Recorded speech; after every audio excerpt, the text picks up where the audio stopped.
Jamais sans la grâce, une dévotion matinale proposée par l'Église évangélique de la grâce en collaboration avec l'Institut théologique de Cotonou.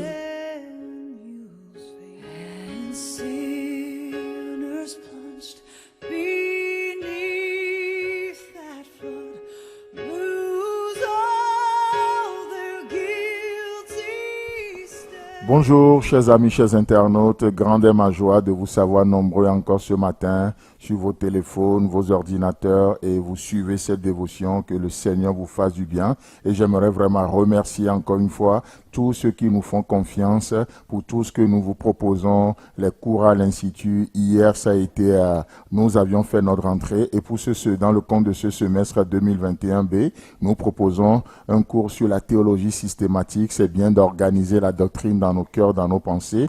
Et nous étudions aussi comment rebâtir notre vie avec le Seigneur. Comment rebâtir notre vie avec le Seigneur. C'est une étude basée sur le livre de Néhémie. Et ce semestre aussi, nous étudions le livre des Actes des Apôtres avec un accent particulier mis sur les voyages missionnaires de l'apôtre Paul.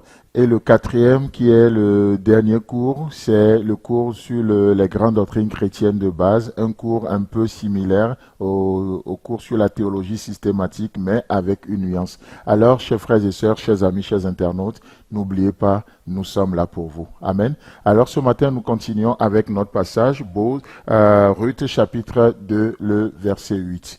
Et Boz dit à Ruth, « Écoute, ma fille, ne va pas glaner dans un autre champ, ne t'éloigne pas d'ici et reste avec mes servantes. » Alléluia. Vous savez, comme on le disait justement hier, l'importance de l'écoute.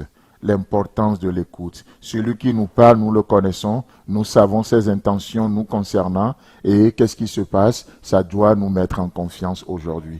Plus nous connaissons Dieu, plus nous pouvons dépendre de lui, plus nous pouvons lui faire confiance et nous marchons main dans la main avec lui. N'est-ce pas beau? N'est-ce pas merveilleux? C'est ce type de relation que Dieu nous propose aujourd'hui.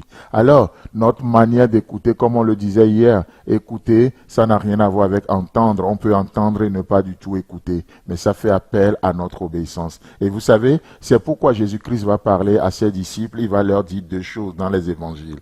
La première chose, c'est faites attention à ce que vous écoutez. Vous ne pouvez pas écouter tout le monde, vous ne pouvez pas écouter n'importe quoi. Non, faisons attention à ce que nous écoutons. Parce que ce que nous écoutons fait naître la foi dans notre cœur. La foi vient de ce que l'on entend. La foi, vous écoutez une mauvaise parole, vous écoutez des calomnies, vous écoutez des propos malsains. Qu'est-ce que ça fait? Ça crée une sorte de foi qui n'est pas basée sur le caractère, la nature de Dieu. Mais une croyance, ça crée des choses et nous pouvons croire n'importe quoi. Donc c'est pourquoi Jésus dit attention à ce que vous écoutez. Non seulement au contenu de ce que vous écoutez, mais Jésus-Christ ajoutera aussi attention à la manière dont vous écoutez. Vous pouvez écouter la bonne chose de la mauvaise manière et vous loupez la chose.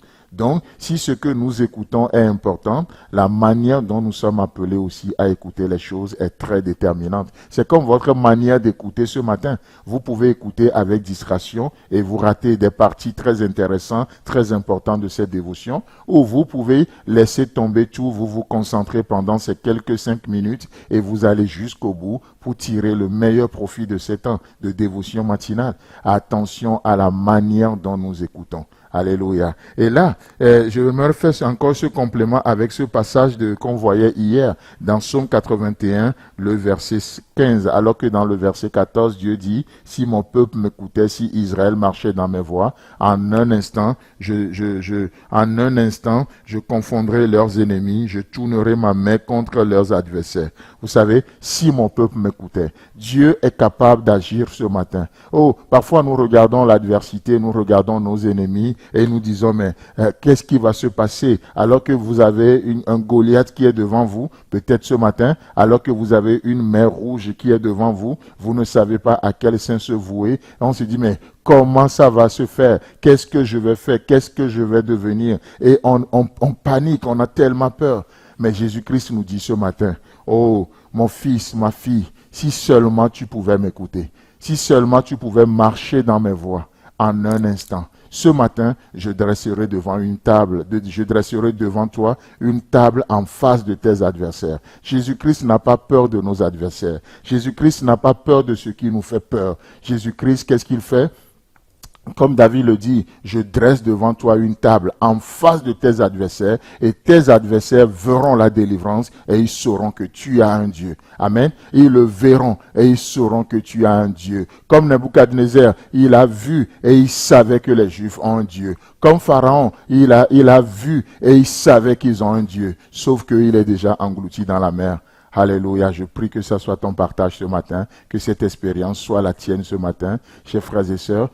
Si tu peux seulement écouter, cette situation n'est pas plus grande que Dieu. En un instant, il renversera la tendance. Il est ce Dieu qui change les temps et les tendances, et lui, il reste le même. Que Dieu te bénisse, et Dieu voulant, on se retrouve demain. C'est tout le temps que nous avons. Si vous avez aimé cette dévotion, parlez-en à vos amis. Parlez-leur du message de la grâce et de ce qu'il fait dans vos vies. Pour un sujet de prière, une question ou plus d'informations, contactez-nous. Téléphone 64 88 35 87 ou 96 42 69 05 ou par WhatsApp au 94 75 80 20.